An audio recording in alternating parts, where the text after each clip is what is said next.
Look at this beautiful garden in the middle of the Big Apple. This is Luncheons and Dragons, the show where we go to lunch and I tell you a D&D story on the way.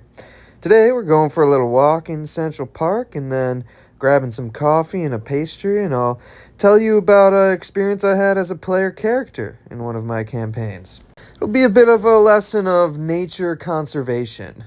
There's a campaign that I played in as a half-orc wizard named Garthok.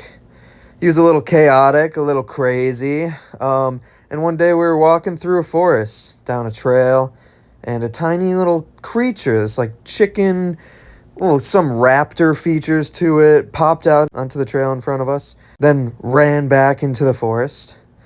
And then a little bit later, we could hear what sounded like hundreds of these tiny little creatures rustling in the woods, getting closer. And, you know, they were, the DM said they were like 30, 40 feet away, behind us, kind of in the forest, away off of the trail. And I was like, bunch of tiny little creatures, I'm a wizard. What's the answer? Fireball, of course. So I launched a fireball without talking to any of my party at this seemingly horde of chicken raptor things coming at us. And, well, it killed them.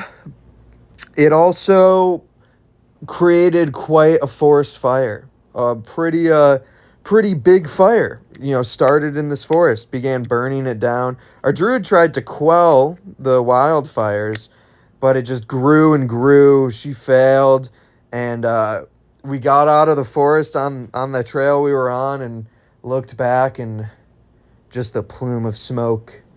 So much of that forest got burnt down. So yeah, moral of the story, remember the pretty flowers like they had in this coffee shop when you use fire or fireball in a forest.